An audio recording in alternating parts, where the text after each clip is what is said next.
बताइए। हाँ, पहला सर किडनी स्टोन था, तो किडनी स्टोन से ठीक हो चुका है, बीच में यूरिन में जलन हुई थी। अच्छा, ठीक है, जो दूसरी किडनी स्टोन प्रॉब्लम था ये थी वो पूरी तरह हाइड्रोसिल। डिसॉल्व हो चुका है ना? हाँ, पूरी तरह डिजॉल्व हो गया है, लेकिन डॉक्टर बोले कि 3 महीने में एक बार और कराना पड़ता है, ताकि ये देखना है कि फिर से बन रहा है या नहीं बन रहा है, रिकरेंस हो रहा है नहीं हो रहा है। ठीक है, तो अब जनवरी में फिर से करवाएंगे। ठीक है, ओके, आगे इस बताइए। बार की इस बार की रिपोर्ट। दूसरा था जो हाइड्रोसिल का प्रॉब्लम था, उसमें सर आराम है पहले से।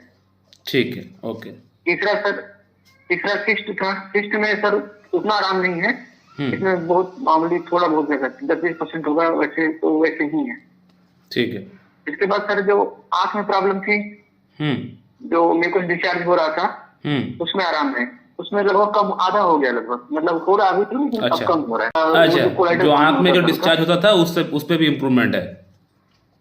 हाँ उसमें भी 50% तक मतलब हो रहा है, लेकिन अब कम हो रहा है, पहले से आधा लगभग हो गया है। ठीक है, ओके, आगे बताइए।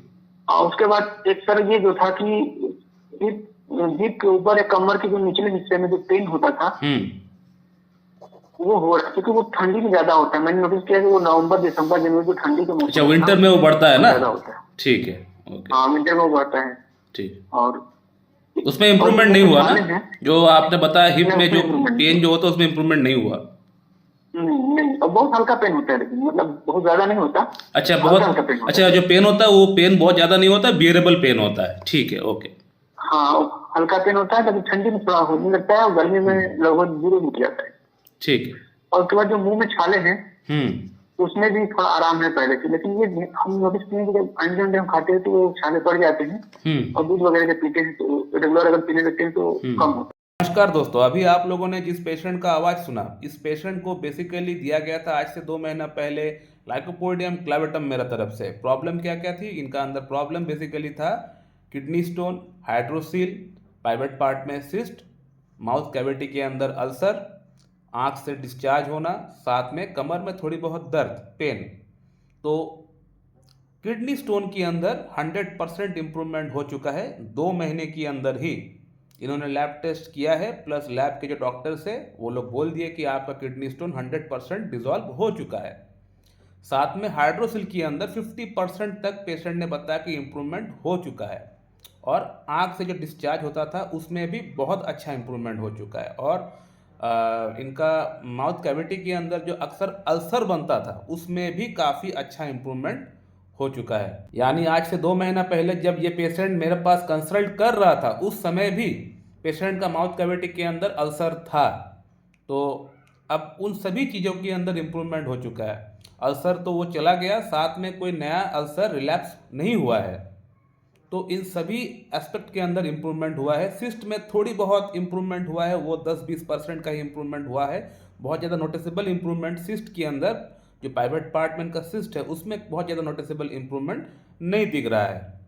बाकी हर एस्पेक्ट में इम्प्रूवमेंट हुआ है। हाँ, कमर में जो इनका दर्द होता था वो दर्द, इनका पेन ऐसा भी नहीं होता था कि एकदम बिल्कुल अनबियरेबल टाइप ऑफ पेन, ऐसा नहीं होता था, लेकिन पेन जो होता था वो थोड़ी बहुत कभी कभी इनको पेन इनको होता था।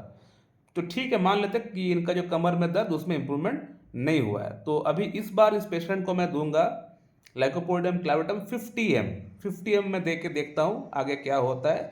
उसके बाद मैं स्टेबिसेग्रिया 0/1 0/2 दूंगा, क्योंकि स्टेबिसेग्रिया का अंदर पेशेंट का कई सारे सिम्टम्स है जो कि स्टेबिसेग्रिया को इंडिकेट कर रहा है। क्योंकि मुझे पता है कि लाइकोपोडियम को जितना काम करना था वो अपना काम करके, वो अपना रोल को अदा करके वो और आगे इम्प्रूवमेंट फर्दर नहीं दिला पाएगा। लेकिन कितना देर तक, कितना दूर तक लाइकोपोडियम क्लेवेटम से फ़ायदा होता है, उतना फ़ायदा मुझे लाइकोपोडियम क्लेवेटम से पहले लेना पड़ेगा।